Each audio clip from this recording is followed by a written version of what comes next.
হঠাৎই একটা কাজের উদ্দেশ্যে বাড়ির বাইরেই বেরিয়েছিলাম রাস্তা দিয়ে। তখন রাস্তায় যেতে যেতে দেখলাম এক অসহায় বাবা রাস্তা দিয়ে হেঁটে চলেছে। বাবার কাছে আস্তে আস্তে গেলাম, বাবাকে প্রণাম করলাম। বাবাও সেটা দেখে আমাকে বাবা প্রণাম করলো। এটা দেখে মনের ভিতরটা অনেকটাই কেঁপে উঠেছিল, অনেকটাই কষ্ট হচ্ছিল। বাবাকে জিজ্ঞাসা করলাম, বাবা কিছু খাবেন? বাবা বলল, হ্যাঁ আমি কিছু খাবো। বাবা সেই কথাটা শুনে আনন্দে আত্মহারা হয়ে আমাকে জড়িয়ে ধরলো।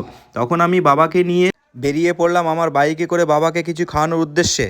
আমার এটাতে অনেক ভালো লাগছিল। তখন আমি বাবার ব্যাগটা হাতে করে ধরলাম, ধরে আমি রাস্তাটা পার করে নিলাম। তখন বাবাকে বললাম, বাবা আপনি ব্যাগ নিয়ে বাইকে বসুন, আমি আপনাকে দেখি কিছু খাবার খাওয়াতে পারি কি না। সঙ্গে সঙ্গে দেখলাম একটা মিষ্টির দোকান, ওখানেই দাঁড়িয়ে গেলাম, কেননা দুপুরবেলায় অন্য কোনো দোকানপত্র আশেপাশে দেখেছিলাম না। তার জন্যই দোকানের ভিতরে বাবাকে ঢুকিয়ে নিয়ে গেলাম। বাবাকে জিজ্ঞাসা করলাম, বাবা আপনি কোন মিষ্টিটা খাবেন? বাবা আমাকে একটা পছন্দের মিষ্টি দেখিয়ে দিল। সঙ্গে সঙ্গে বাবাকে নিয়ে টেবিলে বসিয়ে আমি মিষ্টি খাওয়াতে শুরু করলাম।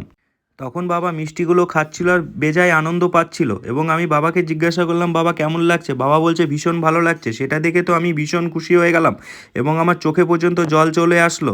সত্যি আমরা আমাদের ভিতরে এত কিছু থেকেও আমরা পারি না একটু সাহায্য করতে মানুষকে। কিছু কিছু সময় এই ছোট্ট ছোট্ট আনন্দর মুহূর্তগুলো আমরা সাক্ষী হতে। তাই সবাইকে বলবো যারা ভিডিওটা দেখবেন, অবশ্যই অবশ্যই আপনারা এই কাজগুলো করবেন, কেননা এই কাজগুলো করতে একটা আলাদা রকম মনে শান্তি চলে আসে। অসহায় বাবার খুশিটা দেখে আমি আনন্দ আত্মহারা হয়ে গেছি। তখন পকেট থেকে কিছু টাকা বের করে বাবার হাতে দিলাম এবং বাবা সেই টাকাটা পেয়ে অনেক খুশি হয়েছিল।